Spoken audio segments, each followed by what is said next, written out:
दोस्तों, मैंने कसम खा ली है कि मैं अपने हिंदी भाषी दोस्तों को इंग्लिश स्पेलिंग लिखना सिखा के रहूँगा और ये मेरे जीवन का लक्ष्य है। हेलो दोस्तों, मैं सरोज कुमार रांची झारखंड से मेरे यूट्यूब चैनल स्पेलिंग मास्टर में आपका स्वागत है। दोस्तों, आज से मैं आपके लिए एक नया सीरीज़ शुरू करने जा रहा हूँ जिसमें हम लोग इंग्लिश शब्दों का स्पेलिंग आसानी से लिखना सीखेंगे और वो भी 100% सही। इस सीरीज में हम लोग हर दिन इंग्लिश के 5 अलग अलग शब्दों को लेंगे और उसका स्पेलिंग हिंदी वर्णमाला के अक्षरों के रोमन स्क्रिप्ट के हेल्प से लिखना सीखेंगे। तो दोस्तों शुरू करते हैं।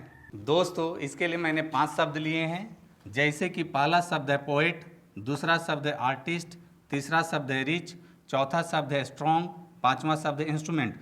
दोस्तों, आपको यहाँ मानकर यह चलना है कि जब आप इंग्लिश लिख रहे थे तो आप इन 5 शब्दों का स्पेलिंग आप नहीं लिख सके।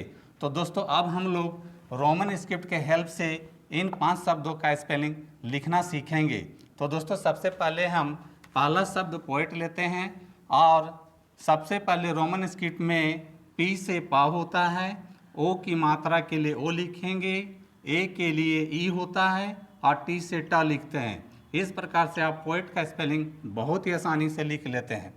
अब आते हैं दूसरे शब्द आर्टिस्ट पर और सबसे पहले रोमन स्क्रिप्ट में आ के लिए ए लिखेंगे, र के लिए आर होता है, टी से ट होता है, छोटी ई के लिए आई होता है, एस से सा होता है, सा चूंकि आधा है तो एस लिखेंगे, अगर पूरा रहता तो ऐसे होता, और अंत में टी से ट होता है। इस प्रकार से आप आर्टिस्ट का भी स्पेलिंग आसानी से लिख लेते हैं। अब आते हैं तीसरे शब्द रिच पर और सबसे पहले रोमन स्क्रिप्ट में आर से र होता है, छोटी ई के लिए आई लिखेंगे और सी एच से च होता है। इस प्रकार से आप रिच का भी स्पेलिंग लिख लेते हैं। अब आते हैं चौथे शब्द स्ट्रॉन्ग पर और सबसे पहले रोमन स्क्रिप्ट में एस से स होता है, टी से ट होता है, फिर आर से र होगा, ओ की मात्रा के लिए ओ लिखेंगे, अनुस्वार यानी कि न के लिए एन लिखते हैं और जी से ग होता है। इस प्रकार से आप स्ट्रॉन्ग का भी स्पेलिंग लिख लेते हैं। अब आते हैं पांचवें शब्द इंस्ट्रूमेंट पर और सबसे पहले रोमन स्क्रिप्ट में छोटी ई के लिए आई होता है, अनुस्वार यानी न के लिए एन लिखेंगे, एस से स होगा, टी से ट होता है और र के लिए आर होगा और छोटी ऊ के लिए यू होता है, एम से म होता है, ए की मात्रा के लिए ई लिखेंगे, एन से न होता है और टी से ट लिखेंगे। इस प्रकार से आप इंस्ट्रूमेंट का भी स्पेलिंग बहुत ही आसानी से लिख लेते हैं।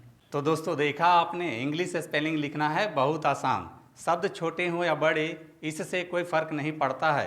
तो दोस्तों, ऐसे ही शब्दों का स्पेलिंग लिखने के लिए और मेरी टीचिंग पसंद आती है तो मेरे वीडियो को लाइक, कमेंट और शेयर करें तथा मेरे चैनल को फॉलो, सब्सक्राइब जरूर करें। मिलते हैं नेक्स्ट वीडियो में।